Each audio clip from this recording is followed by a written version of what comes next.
thank you for coming, ladies and gentlemen. You've come to our factory, which is owned by BG Penny and Company Limited. And we're great, we're very proud to be hosting the new Brexit party, the launch.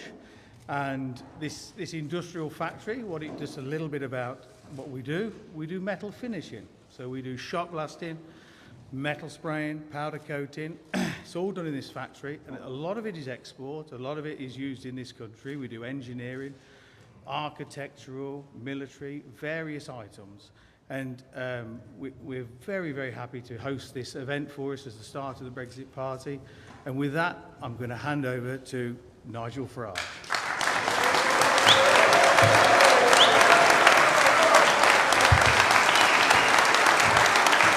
Thank you. Good morning. Good morning.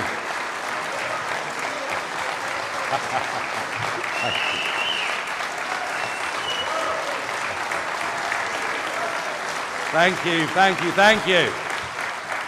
So there is demand for a new party, is there? You know, in some ways I can scarcely believe I'm doing this, because I did actually think, when 498 MPs voted for Article 50, which said quite explicitly that we would leave the European Union on the 29th of March with or without a withdrawal agreement, I thought, well, we've won the referendum. 85% of us have voted for parties in the general election who say they will honour the result of the referendum, and then 498 of them have said it's going to happen. I did actually, rather stupidly, for a moment, believe that we'd won.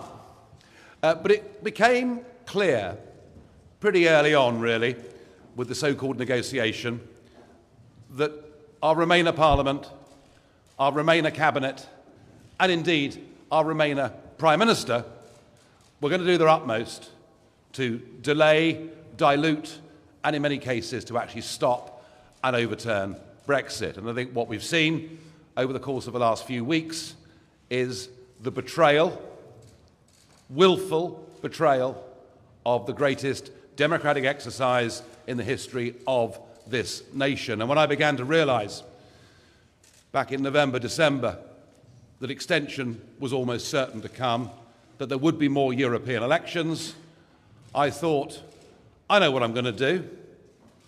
I'm going to set up a party. I'm going to call it the Brexit Party. But given that it's the most Googled word in the English language, I wonder whether the Electoral Commission will allow me to use the name. Well, they have, and you are here today at the birth, at the launch of a new force in British politics. Welcome to the Brexit Party.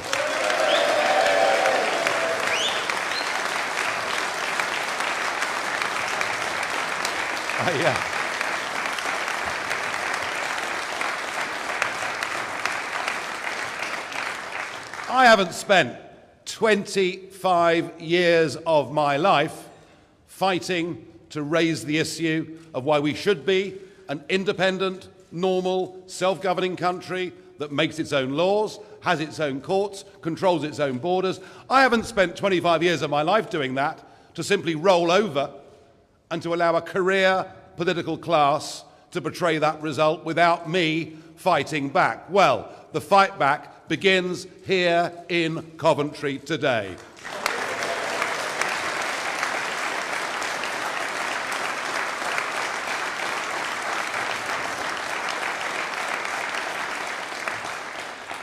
And I think what's happened is our two-party system simply can't cope with Brexit.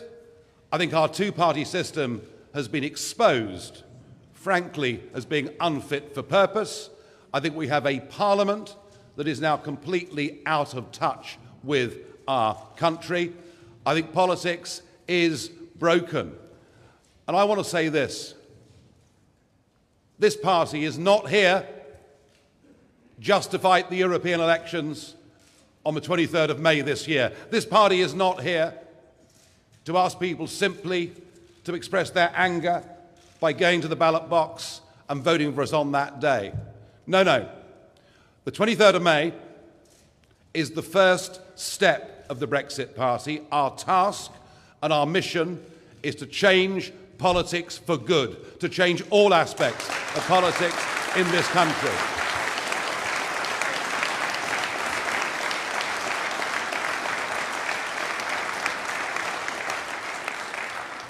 I did say that if I ever had to come back into the political fray, next time, it'd be no more Mr. Nice Guy. And I mean it. I mean it. I mean it. Yes, I'm angry about what's happened. I know lots of people out there are angry. But this is not, as I say, a negative emotion. This is a positive emotion. We're going to use these elections to change things. I said many years ago that I wanted to cause an earthquake in British politics. Well, now, what I'm fighting for, and with your support, what we will attempt to achieve is a democratic revolution in British politics, because that is what we need. Now, even before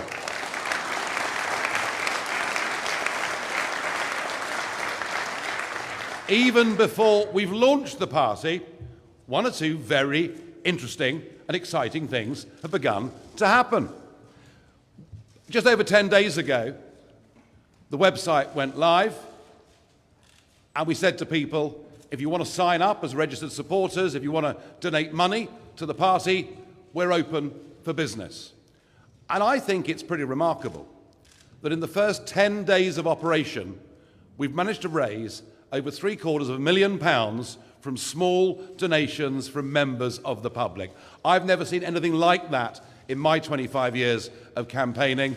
And when I was asked this morning on the Today programme, on the BBC Today programme, I was asked, what big donors do we have? I said, well, of course I'd welcome big donors, but wouldn't it be even more exciting if it was hundreds of thousands of small donors that funded the rebirth of democracy in this country?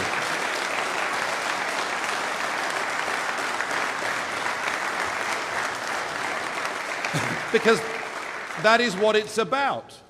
It's about democracy. Our democratic decision is being willfully overturned. And this is coming in the country that has what was once called the mother of parliaments. And I can tell you that all over the world, our friends, and I do know one or two quite highly placed politicians in some other English-speaking countries of the world, and all over the world, people look on with incredulity because they still think that we're a great country. And the funny thing is that we, the people, still think that we're a great country, but our leaders are happy to continue down the path of managed decline. I genuinely believe right now, this nation, we are lions led by donkeys.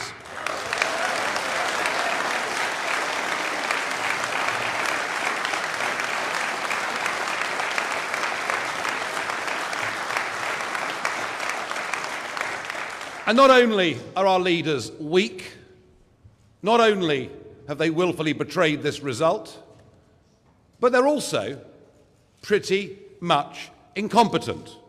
They're not actually very good at what they do. They're not very good at anything. Too many of them have been down the path of going straight from Oxford to become a researcher, to become a member of Parliament in their late 20s. They've got no experience of the real world. They are classic career politicians because to them, getting re-elected matters more than anything else. They're not in politics out of passion. They're not in politics out of a cause. And in many ways, you can understand why career politicians would embrace the European project.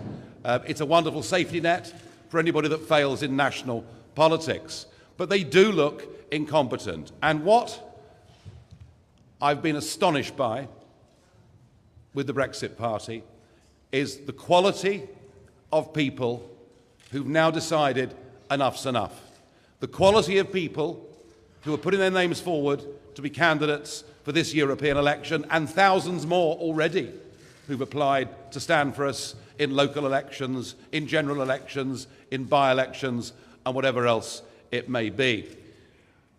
And I also want to emphasise that amongst this remarkable talent we've got from men and women who will be standing on our list, and I do believe that the list that we will put before the British public on May the 23rd will be the most impressive list of candidates any political party has ever put before the British public in history. I genuinely believe that, and I mean that.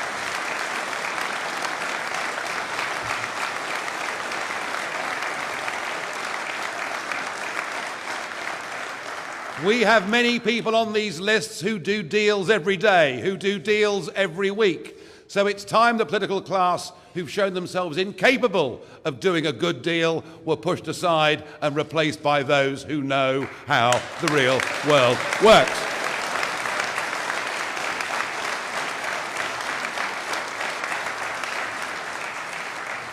Of course, there'll be questions about broader issues of policy, and we'll come to that in time. But for now, we are focused on the 23rd of May. For now, we are focused on this question of democracy, this question of trust, and indeed, this question of competence. How are we going to do? Well, I don't know. But I have been to the bookmakers this morning. And I remember in the run-up to the referendum, when it was 4-1 against Leave winning, and I went into a bookmakers in London and put down a bet on how everybody thought it was so terribly funny. Well, I did manage to collect my winnings. And I have this morning put £1,000 on the Brexit party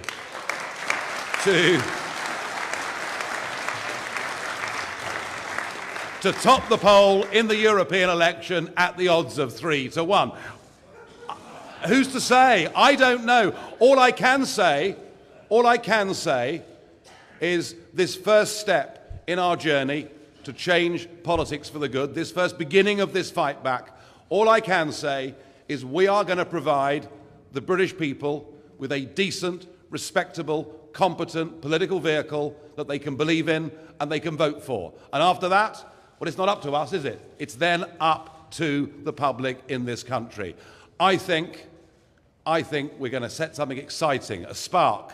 It's going to happen over the course of the next few weeks. I do believe that we can win these European elections and that we can again start to put the fear of God into our members of Parliament in Westminster. They deserve nothing less than that after the way they've treated us over this betrayal.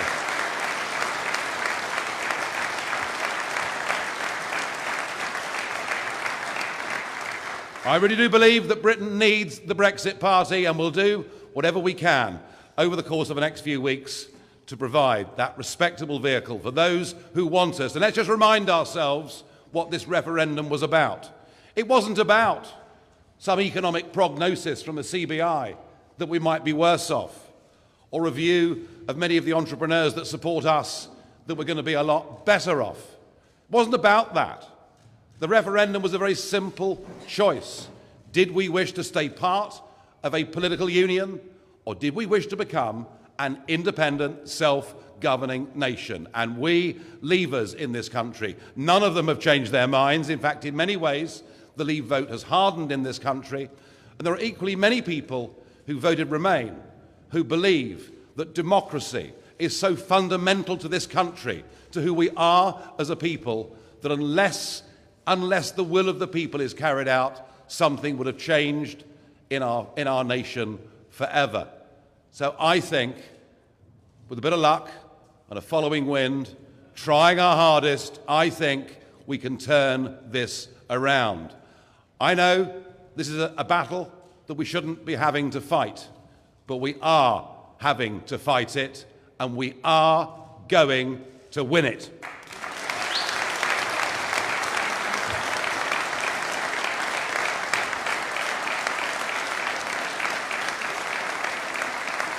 Thank you. Now let me introduce you to a selection, just a handful of the 70 candidates that will be standing for us in England, Scotland and Wales on May the 23rd. And can I please welcome to the stage Annunciata Rees-Mogg.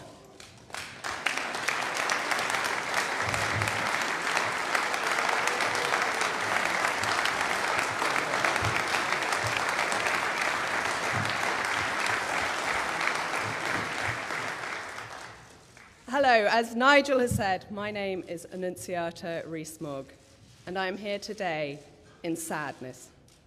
I am here in sadness that our democracy has been so betrayed that I feel the need to be here. For the last 8 years, I've been a full-time mother. I didn't think I would ever be back on the political scene. I wanted to avoid the negative comments that people throw all over the place and the violence that can come from putting your name above the parapet and standing for what you believe in.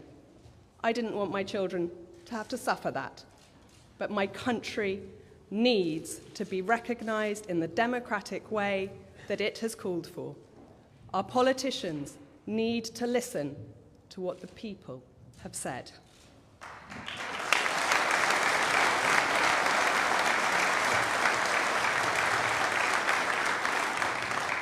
I joined the Conservative Party in 1984.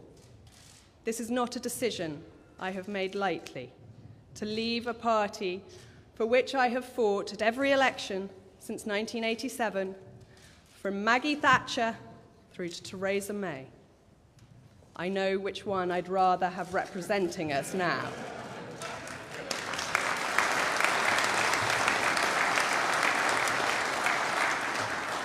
Within the Conservative Party, there have been good times, but there have been quite bleak times where I wondered what our leaders were doing, and I had serious questions.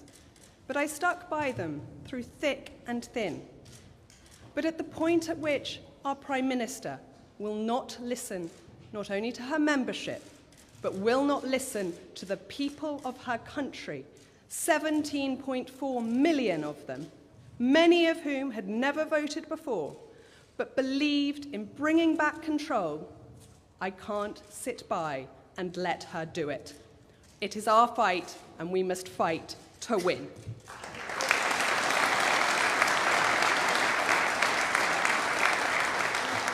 There have been scare stories, left, right, and centre.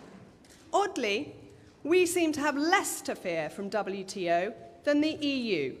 It is them that should be trying to avoid it. When it comes to tariffs, the majority of the world operates on WTO, and it is the world that is growing as Europe and the European Union economies stagnate. We should be looking further afield. We should not have fear, we should have belief. We know we are a great nation, and for that we should be proud. We should stand up, we should fight for our futures, for our children's futures, but most importantly, we should trust the people.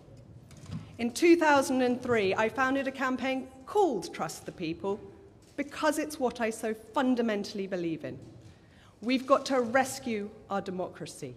We have got to show that the people of this country have a say in how we are run, that the politicians are not our masters, they are to do our bidding.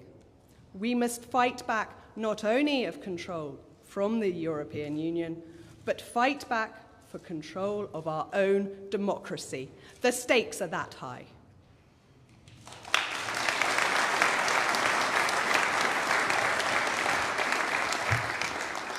This is a fundamental moment for all of us, for our futures, and to shape how things go forward. I cannot put up with the despondency on the streets. I cannot bear to see the anger amongst the people this country's elected members have ignored. We must fight their fight. We must win the fight.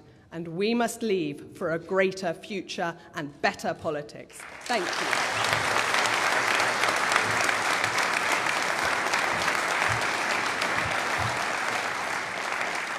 Well, thank you very much. And I was also asked this morning on the Today programme, whose votes were we targeting?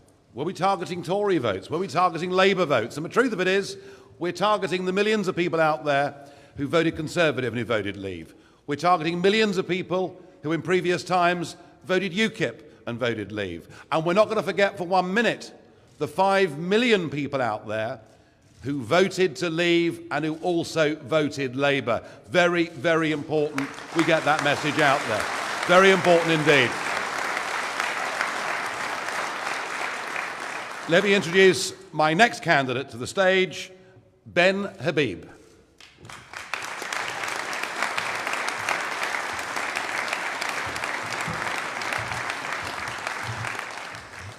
Well, thank you, Malcolm, for welcoming us to your industrial facilities in the heartlands of the manufacturing sector in Great Britain. I am delighted to be here. My name is Ben Habib. I'm founder and chief executive of a company called First Property Group. I've been very politically aware all my life. I've been a Tory voter and more recently a Tory donor. I've never been politically active. But the reason I have stood up today and joined the Brexit Party is essentially because of this document. I just want to remind you all about this document. It was a document that David Cameron circulated at a cost of £9.4 million in the run-up to the referendum.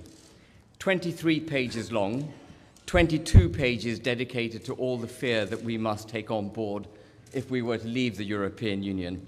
But two very critical points were made in this document. The first was, and I'll just read it to you, the government will implement what you decide. And secondly, that this is the vote of a generation. The government didn't proceed to deliver what we decided. The government proceeded, well, in David Cameron's case, he resigned virtually immediately. Theresa May made a couple of good speeches at the outset, which was very encouraging for people like me. And then she proceeded to slip slide to the awful position in which the United Kingdom now finds itself. I do deals for a living. That's precisely what I do. And the last thing I would ever do is take no deal off the table. It's absolutely bonkers.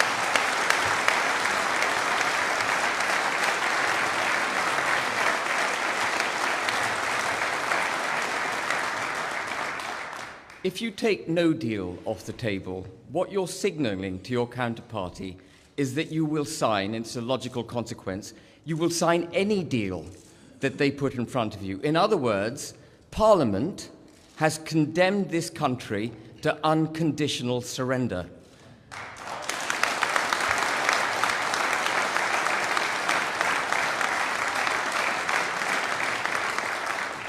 I have a 1-minute warning, so I've got to be brief. But I want to talk very briefly about the economy.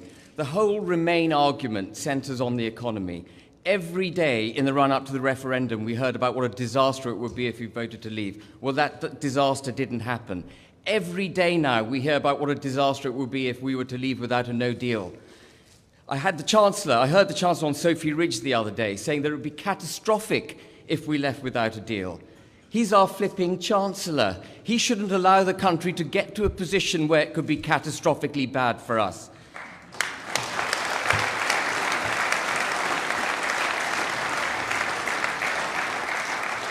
But let me tell you, there is nothing to be feared from no deal.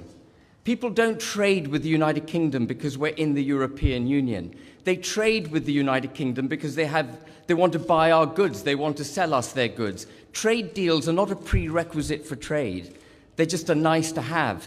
We will be absolutely fine without a deal with the European Union. I've run my business successfully through the boom period as well as the credit crunch. Economies change, markets change, legislation changes, social behavior changes, buying pattern changes, internet and the technological environment in which we operate change. Businesses are subject to change all the time. If we think the imposition of a small number of tariffs is going to knock Great Britain off its legs, then we've lost the plot. And I'm out of time. That's all I have to say. Thank you.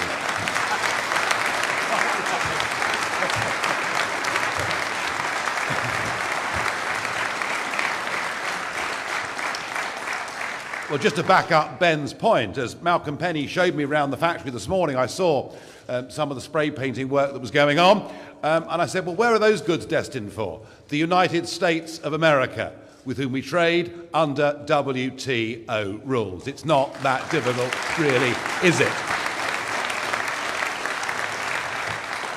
I want to introduce to you our next candidate, who is June Mummery.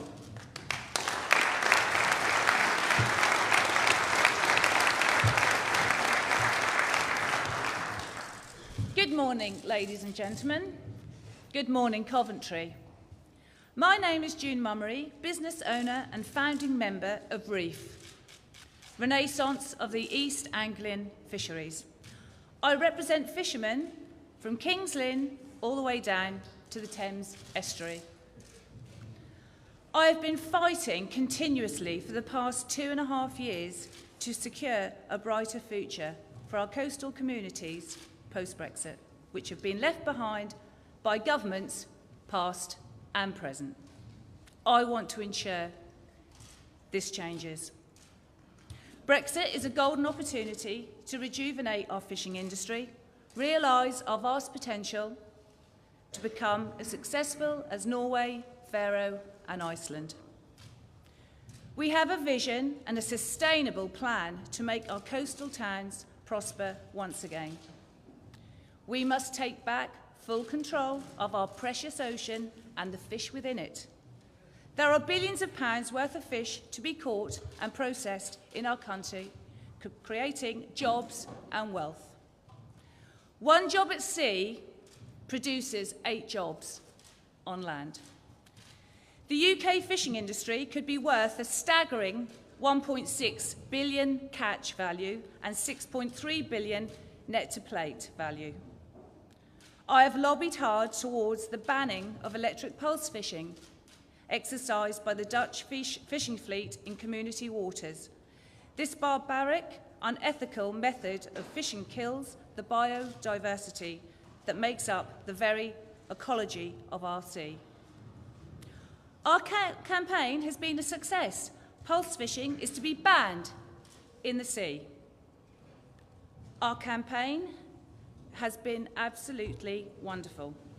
Our campaign has been a very big success. Pulse fishing is banned in our European waters. This is first-hand evidence of what passionate UK citizens can achieve when we work together.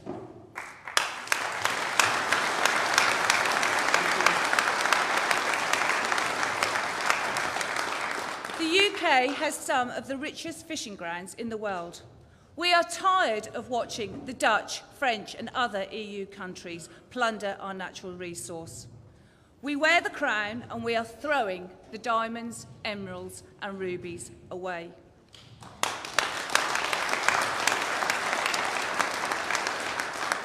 We must scrap the common fishery policy, take back full control of our waters and take full control of our country and our destiny to make our country great again. Thank you very much.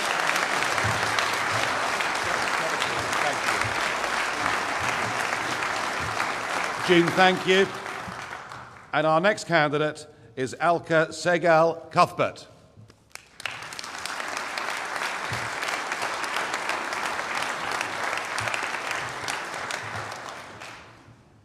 Hello, I'm Alka Segal Cuthbert and I'm a teacher, but I've tried to be not too teachery.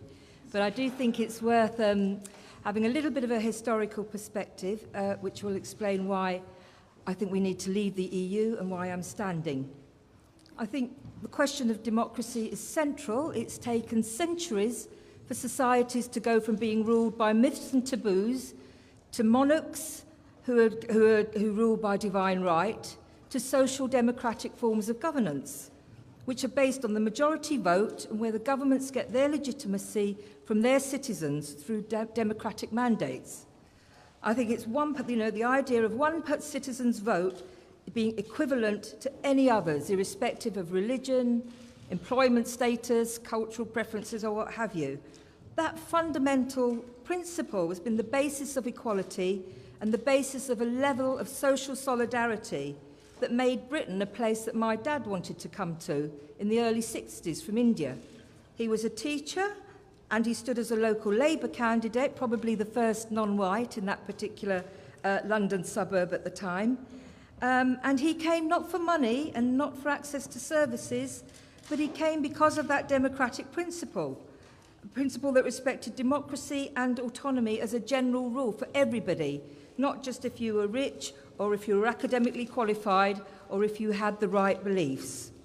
And I think since the referendum and all the developments subsequent, we've seen that even as an ideal, that principle of democracy is so weak, it doesn't really exist anymore, because over the past quarter of a century, our political class, that's from all parties, have spent their time and efforts, along with their friends in Europe, to create an institutional structure of political regulation that, in the words of one academic who I am happy to quote, has depoliticised the economy and de-democratised politics. And that's had... And that is not just a question, that does not just affect the narrow sphere of politics in Parliament. That has had ramifications throughout our lives, because our institutional professions, our institutional structures have been recast. You know, these are things through which most people live our lives. Mums, teachers, nurses, fishmongers, everybody lives their lives through these institutions, and they have been recast away from democratic principles into technocratic, rule-bound things that kind of squeeze the space for human judgment and human experience. And the effects of that, I think, as a teacher, I've seen how that's affected my profession, and I know people who work in the healthcare, and their profession is similarly affected, not just by material cutbacks, but by a profound demoralisation. And I think it's time to re-democratise and re-moralise politics. I don't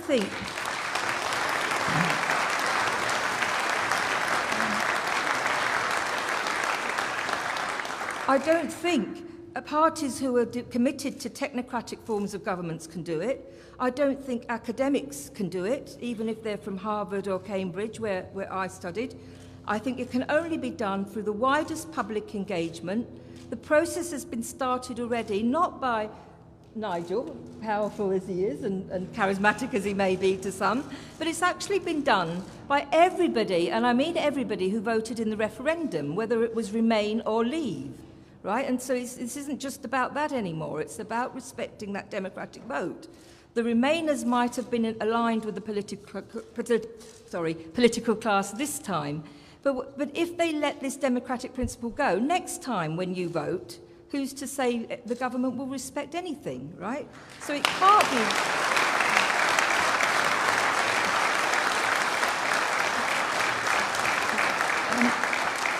It can't be done by them. It's got to be done, as the taxi drivers in Luton are discovering, as they're struggling to maintain their living standards. It can only be done by ourselves, not ourselves as frightened, isolated individuals, fearful for our reputations, but we've got to understand ourselves as citizens who are equal. We're able to argue, we're able to find points of consensus, as well as realise through arguing what is non-negotiable, and through that process, through that messy human political process, arrive at consensus decisions, which we did in that referendum. It's called independent thinking, it's called democracy, and I think it's worth fighting for.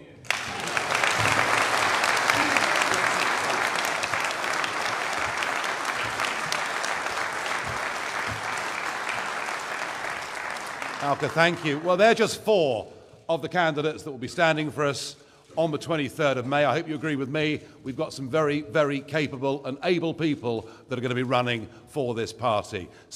People actually of quality that our voters can go out and vote for. And I think they're all terrific. But there's one more I must introduce you to, our final speaker of the morning, who also is going to be standing in the European elections on our list and takes over from this moment as party chairman, which means I've got far less to do. So I'm delighted. Please welcome Richard Tice. It's all been fine. I didn't say anything. Just carry on. Good morning. Thank you, Nigel. And thank you, firstly, to reiterate the thanks to the Penny family for hosting us here so warmly and generously.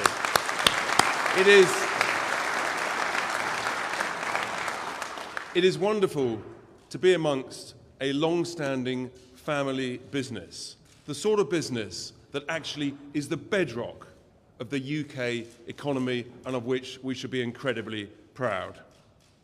I've been a businessman and an entrepreneur for over 30 years. I've been involved in running small, medium and large companies, including a £1 billion multinational business listed on the stock market where we tripled the share price in just 4 years. I've built thousands of homes. I've been involved in creating tens and tens of thousands of jobs in the construction sector. And I've attracted hundreds and hundreds of millions of pounds of investment into this country from overseas. And I've been a lifelong member of the Conservative Party. But like many, I've concluded that, frankly, enough is enough.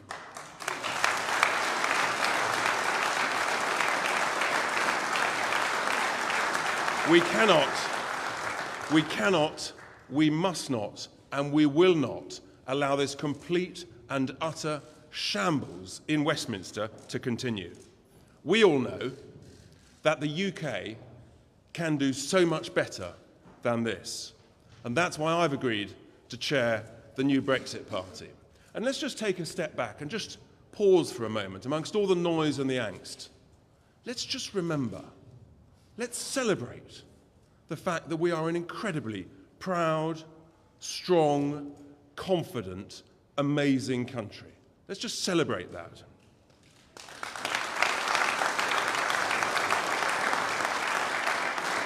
Amongst all the noise in Westminster, we forget we're one of the top 6 economies in the world. We're a permanent member of the G7, a permanent member of the UN Security Council, part of the Five Eyes security network. We're the head of the amazing Commonwealth countries around the world. We have the best trained armed forces in the world, 3 of the top 10 universities. London is the greatest capital city in the world with one of the leading financial centres. These are huge achievements to celebrate. We also, of course, have the greatest football league in the world. And despite all the noise again, people forget. In 2018, thanks to Brexit, this great economy of ours outperformed Germany, France, Italy. We're employing record numbers of people.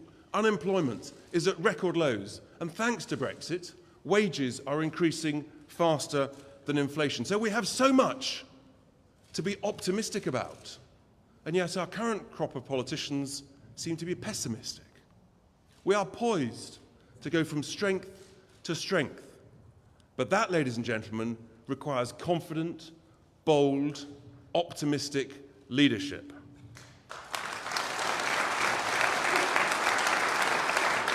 What we've had, and instead of that, we've seen an utter, total humiliation on the international stage. The absurd sight of our Prime Minister writing not 1, but 2 begging letters to overseas leaders in the space of a fortnight. You literally couldn't make it up if you were writing a fiction book. We have an incompetent government, incapable negotiating teams, and politicians who say and write one thing in a manifesto and then conspire amongst themselves to do dodgy, dirty, backroom deals in Westminster. Many politicians seem happy to sell our country, this great nation, down the river by tying us, strapping us into a straitjacket with this woeful withdrawal agreement. It is truly the worst deal in history, and yet they recommend that we sign it. And not only would this straitjacket have a padlock, but the key to that padlock would be given to bureaucrats in Brussels. You really couldn't make it up. And the other people that have been found out in this process are the civil service. They're not up to the job. And only this morning we learn that yesterday, politicians and the civil service seem to think that it's a good idea to stop no-deal preparations. You couldn't make it up, ladies and gentlemen. They should be ramping it up. They should be using this time to make sure that all the T's are crossed, all the I's are dotted, so that not only are we ready, but actually we're going to leave on a WTO Brexit, because that is the way that we maximise our negotiating leverage. That's the way to get the best deal for this country, not to stop no-deal preparations. As Ben said earlier, that is an appalling business negotiating tactic. And as we sit here or stand here today, it's unbelievable that in this country, the mother of all democracies, the very essence of trust in democracy is being destroyed. And it's utterly tragic when thousands, hundreds of thousands of people who never voted before, they showed that confidence in the referendum, and now they're questioning, saying, why would we ever bother to vote again? Enough is enough. That's why, ladies and gentlemen, we must fight back. That's why, ladies and gentlemen, we must change politics for good in this country. Because we all know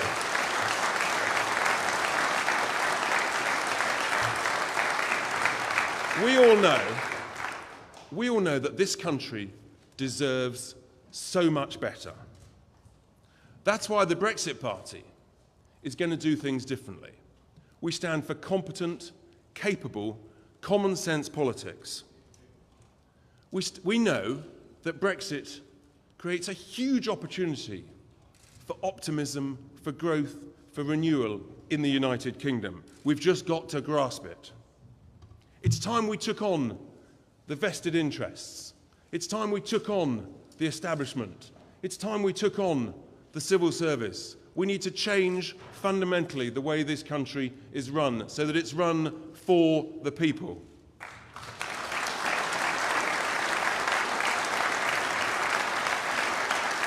Never again, ladies and gentlemen, should we ever allow ourselves to be humiliated in this way. But if we carry on under this current leadership, we know what will happen. We'll be here on the 31st of October, Halloween night, and we'll be writing another begging letter. It must stop.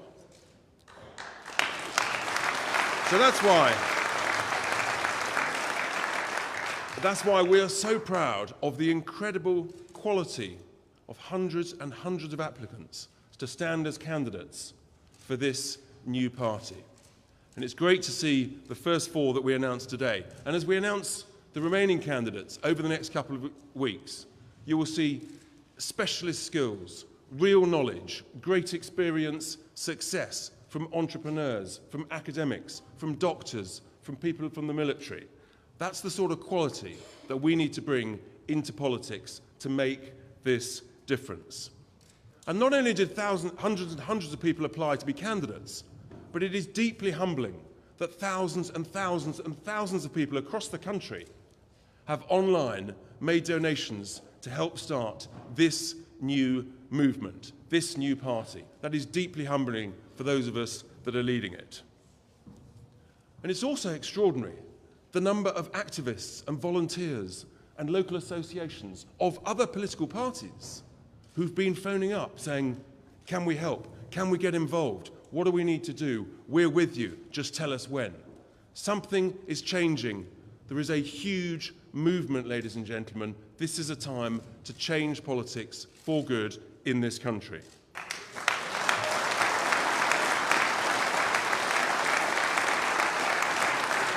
And we say to anybody that says, well, these EU elections are not worth voting for, why should I bother? I'll tell you why you should bother. Everybody, for the first time, should vote in these elections, because this is an opportunity to send a very clear, very strong, very powerful message to Westminster. It's a chance for a springboard to transform politics. People want change. People want better people running our country, better leaders. People want quality people spending taxpayers' money, our money, wisely, better, and to stop the waste. People want faster decisions.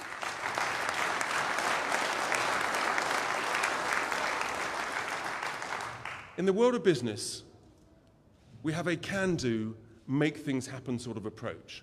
And that's what we need for the people running this country.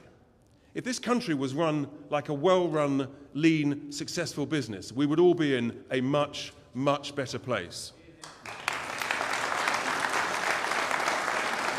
So I say to you, never has the opportunity been greater.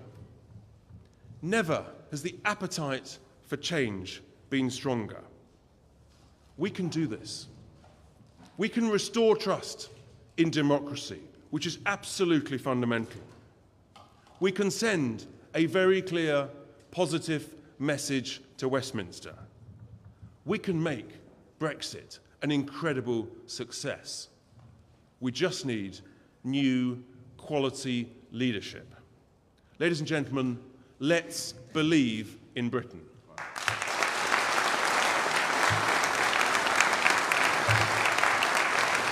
So, you're going to do the questions, yeah? Yeah. So, that's enough from me. I may have gone on a little bit. We're passionate about this stuff. And I'm sure also that no doubt members of the press and anybody are passionate to ask some questions. So who would like to kick off? Hi. I'd like to ask Nigel this question. Back in 2010, there was a phrase, "We believe in Nick." The millennials paid for the mistrust in that individual. What I see here...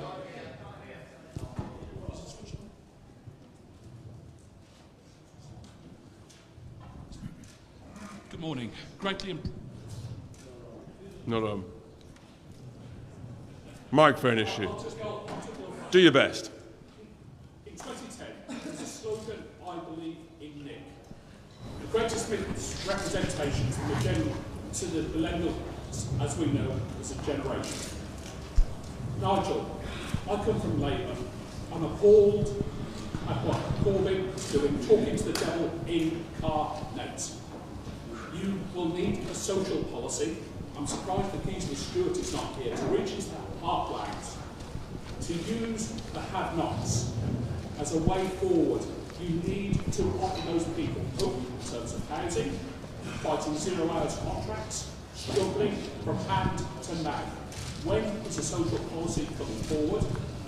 You don't want to fall into the trap, my friend, of the haves letting the have-nots. It is the have-nots that will tear this party forward, and I urge you to make that representation. Bring the people of calibre forward, and not more of the same. Well, the point I made to you was this, that our first electoral test is going to be on the 23rd of May. It's going to be a European election. It's going to be a European issue. It's also going to be a proportional representation election. And we're going to fight those European elections on democracy, on trust, and on competence, all right? And I promise you, we will put out the beginnings of a broader manifesto thereafter. And yes, we will put the British people first and give everybody opportunity. And of course, our policies will have a social dimension, I promise you, of that.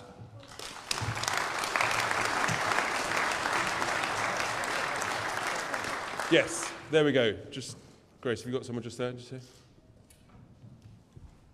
Hi there, Josh Halliday from The Guardian. Nigel, how is the Brexit Party different from UKIP?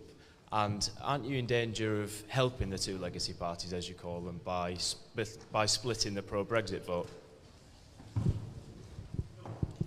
Well, look, I mean, I think that UKIP and the Brexit Party are very different. UKIP was a big part of my life. I was a member of it for 26 years. Indeed, I gave it many of the best years of my adult life. And we did achieve, I think, some pretty remarkable success with it. One of the things that I always did, and yes, sure, I talked about tough issues. I talked about things that others would rather just brush under the carpet. But when I was leader of UKIP, we didn't allow anybody to even be a member if they'd formerly been part of the EDL or the BNP or any organisation like that. In fact, I think we were unique in political parties in outright banning people from those backgrounds. And I'm afraid, and I did my very best during the course of last year to warn UKIP not to go down that route. They have decided to go down a route where there seems to be a complete obsession not just with Islam, but it would appear with all of its adherents.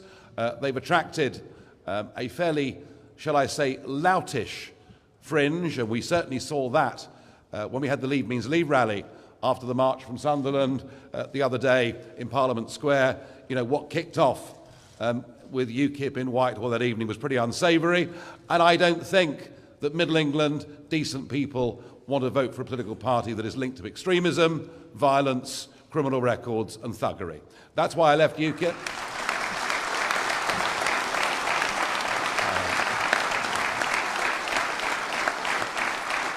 That is why I left UKIP, and it was a difficult thing for me to do. It really was. However, I now look back at it and think, well, maybe UKIP served its purpose.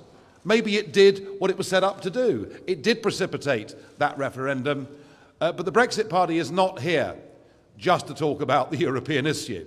The Brexit Party, and you know, the very word Brexit is no longer just about leaving the European Union. The word Brexit represents a state of mind. The word Brexit represents the great battle of our day, and that battle is the people versus the politicians. That is what Brexit means, and this party is not just about going out with the intention of winning those European elections. It's not just about making sure that that referendum is delivered on. We are about fundamentally changing politics in this country.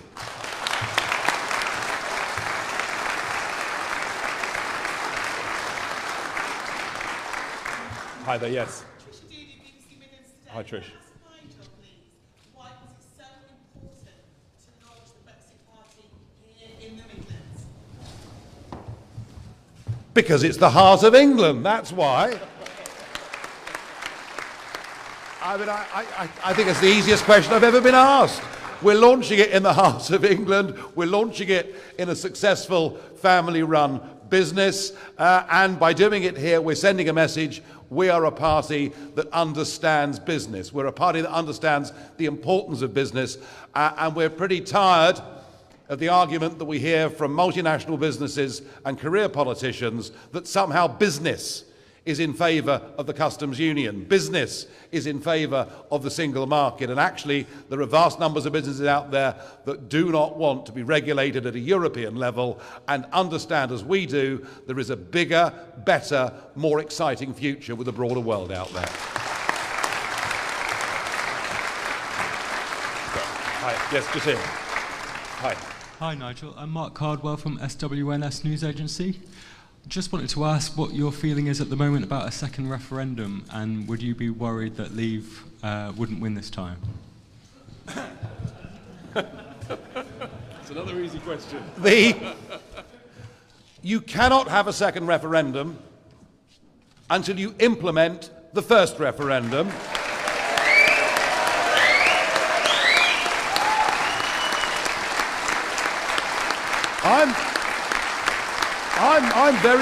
I'm very comfortable. No. I'm very happy with the second referendum. We had one in 1975, and then we had one in 2016. And all right, the world moves a bit faster these days. Give it 20 years, have another referendum, and that's fine. If, however, we're forced into having a second referendum, I think the first thing to say is that the question has to be the right question. You know, the idea that it would be Mrs. May's treaty against the existing European treaties would be an outrage, and if that was put to us, well, I did say, actually, that I'd spend the day down the pub, but I'm a somewhat reformed character now, so what I would do is go and spoil my ballot paper.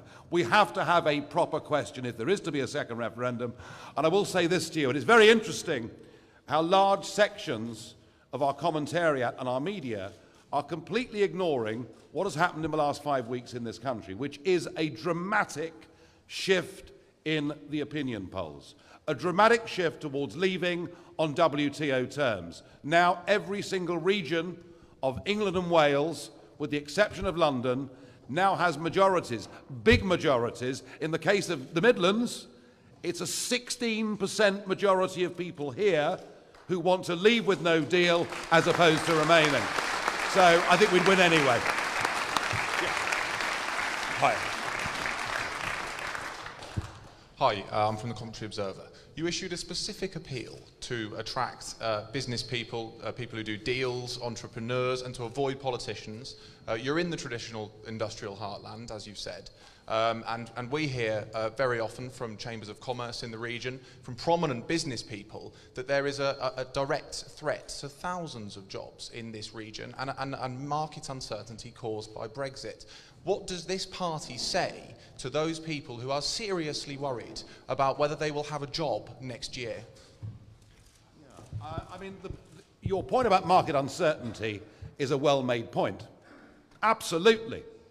The longer this drags on, the more this Prime Minister kicks the can down the road, the more market uncertainty there is. I mean, every business has to deal with changing conditions. Every business has to deal with differing social trends. Every business has to deal with different legislation. Every business has to deal, if it trades overseas, with the fact that some of your markets are going through recession and some are going through extraordinary periods of growth. The one thing that I've found, certainly speaking to business people, entrepreneurs in business, is they just say, just get it done, get it over with, tell us what the cards are, we will adapt and adjust to whatever those circumstances are. And as for the jobs point, well, you know, we were told by George Osborne, remember him, that if we voted leave, he would have to hold an emergency budget. That if we voted leave, 500,000 jobs would go immediately. The financial sector would lose 300,000 jobs very, very quickly. I mean, he didn't quite tell us that plagues of black locusts would descend upon our land, but it wasn't very far away. And has been said from this platform already, the one area of the British economy that is suffering is investment. And that is because of the continuing uncertainty and not knowing what resolution there is. But by every measure, he was wrong. And you know, the same people who talked to me about the fact jobs could be lost are the same people who told me if we didn't join the euro, it would be a catastrophe. The same people who told me the exchange rate mechanism would be good for our country and it would be a disaster. So you do tend to find that there are two business voices. There is a corporate voice, generally coming from very big companies who want to keep things exactly as they are. They are very happy with European regulation, as much European regulation as possible, because what that does is it actually stops new entrants coming into the market, keeps prices high. So you find corporates will be in favour of a regulated European model, but actually amongst SMEs and elsewhere, many think there could be huge benefits from us leaving the European Union. Either way, the real answer is, whatever the circumstances are, Britain adapts, and we are an entrepreneurial country, we're a global trading nation, we will do absolutely brilliantly in the future, and I feel freed from those shackles, and particularly getting out of the customs union and being able to do our own negotiations around the world. Why would you tie yourself inextricably to what is just 15% of the world's economy, and in 10 years' time might not be much bigger than 5%? Just to reiterate that, let's just remember, despite George Osborne's warnings, we're actually employing over 1 million people more now than at the time of the referendum. And you talk about chambers of commerce, and let's just think the biggest business group, the CBI, they have been wrong every single time. They resisted the Thatcherite reforms. They said we shouldn't leave the ERM. Thank heavens we did. They said we should join the euro. Thank heavens we didn't. And then at the time of the referendum, they said it would be a disaster. It wasn't. It's a springboard to success. Whatever the CBI recommend, ladies and gentlemen, if you do the opposite, you'll be much better off.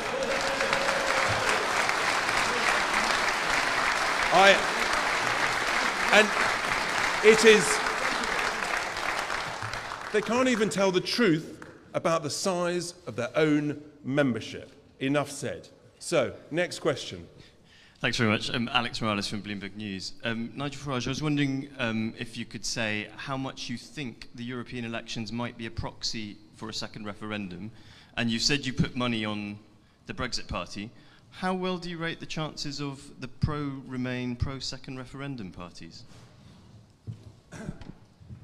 Well, it's an interesting question because there are quite a lot. I mean, there was a question asked earlier about splitting the vote on the EU withdrawal side with UKIP, and I think I gave an argument as to why I think the glass ceiling on UKIP is now really quite low. That's my view. When it comes to pro-Remain parties, well, you've got the SNP, pro-Remain, the Greens, pro-Remain, Plaid, pro-Remain. You've got the Liberal Democrats, pro-Remain. You've got Chucker and his chums, pro-Remain. You've got the Labour Party, well, pretty much now pro-Remain, because they want us to stay part of the customs union and basically the single market too. And then you've got the Conservative Party, pass, no idea where they stand on anything. So it does seem to me that actually the split in the vote is going to be on the Remain side, it seems to me. Do I think? I don't know. I suppose if I had to have another bet, because I like betting, it's good fun, I would bet that Change UK will beat the Liberal Democrats quite comfortably. I think the Liberal Democrat brand looks pretty redundant at the moment. Will this referendum turn into a proxy for a second referendum is a really interesting question. The answer to that can only really be if we have a big turnout. You know, last time the turnout for the European elections was around about 36%. If we get a very big turnout, it could. But it depends a bit how many votes the Conservatives get, because the Conservatives, you know, it'll be tough to say whether they're a Leave party or a Remain party. So I don't think it really becomes a proxy for a second referendum, but I genuinely do think, even if the Remain parties did well, that doesn't really pose a great threat to the Labour Party on its current trajectory, doesn't pose a great threat necessarily to the Conservative Party. But what I do know is, if the Brexit Party does very well, that poses a very big threat to both the Conservative and Labour parties and will shift the centre of gravity of this argument a little bit closer, back towards the people where it needs to be. Great. Question, please. Hi. Nigel, what's your message to Jacob Rees-Mogg and the ERG apart from join us?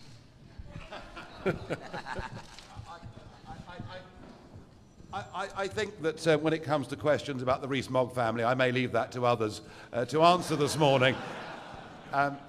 Look, I think just as we had the Maastricht rebels back 26, 27 years ago, you know, the ERG have fought, you know, a very effective rear guard.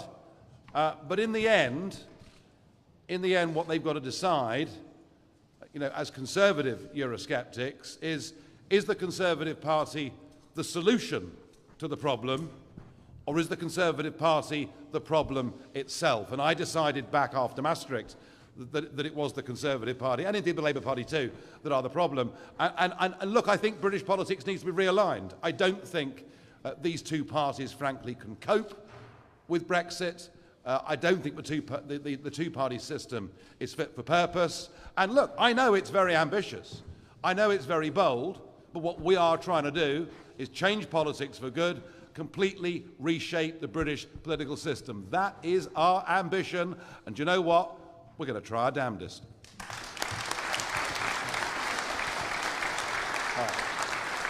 Just got two more questions. Okay, thank you. Alex Thompson, Channel 4 News. Question for Nigel, remarkably. Nigel, a lot of understandable anger directed here this morning against Parliament. But Parliament is only a mirror image of a very divided nation or nations. That gives you a huge problem. As the referendum demonstrated in terms of who voted which way, surely that gives you a huge problem going into this election.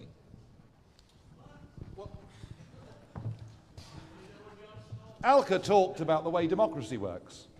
That you have a majority in democracy and you respect that majority and you wait for next time if you want to get your own back electorally. That is how our system has evolved. It's how it's worked. The reason we have division in this country, some division in this country, is because a substantial number of the big business and political elites refused to accept the result of the referendum. That is why we have division in this country. that is why we have this new breed of person living in Britain, the militant Remainer. But actually ask yourself overall, is this country divided? We have a political crisis in this country, absolutely. But we don't have a national crisis in this country. This is not the late 1970s, where it was both a political and a national crisis. In fact, and what this polling is showing, what this big shift in the last 5 weeks in the opinion polls is showing, is that in fact people are coming together and saying one very simple thing: just get on with it. Last question, ladies and gentlemen. Jennifer O'Connell from the Irish Times. Question for Nigel. Nigel, if you He's are popular, isn't he? if you are successful in making the case for leaving under WTO rules, how do you propose avoiding a hard border in Ireland and protecting peace on the island? Well, I don't know who's going to build this hard border, because we're not going to build a hard border. The Taoiseach has said that the Republic of Ireland won't build a hard border. Mr Barnier has said that the European Union isn't going to build a hard border. Whether Donald Trump's coming over, I'm not really sure. But it is fascinating that the European Parliament itself, back in early 2017, produced its own report, How to Deal with the Irish Border in the Event of a WTO Brexit. I thought it was fascinating 3 weeks ago, when there was speculation about whether we would be leaving under WTO, very firm statements. Under WTO, both the Commission and Dublin saying there'd be no hard border. And yet, with the withdrawal treaty, there was the backstop. So look, this is all nonsense. I believe in time. I do believe the quickest way to a free trade deal, the quickest way to make things easy, particularly for Irish beef farmers and people like that, is we leave on WTO rules, and you know something? The European Union will come running down the street after us wanting a tariff-free deal. But that is how we get there.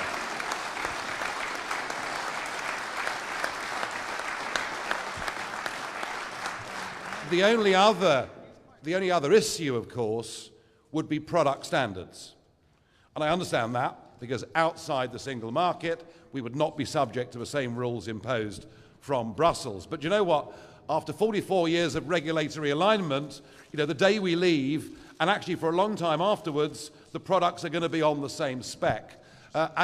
Because we're leaving the European Union, we are not in this country going to lower our standards to third world level. It simply isn't going to happen.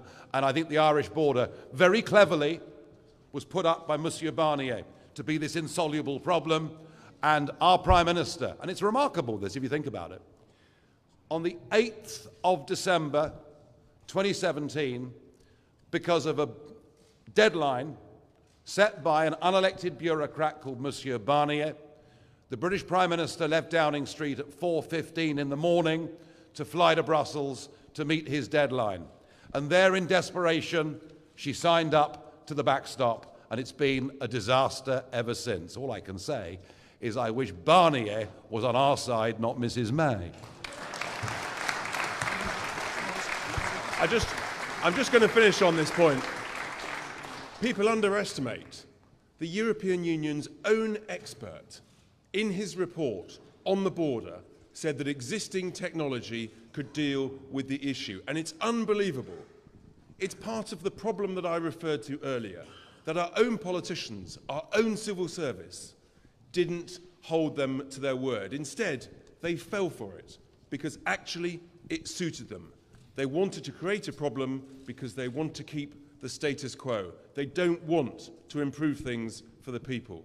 Ladies and gentlemen, that concludes our press conference and launch this morning. I just want to reiterate my thanks to the Penny family for hosting us. My thanks to all of you who've come to be with us this morning. My thanks to Nigel and the candidates. And please have a very safe trip home.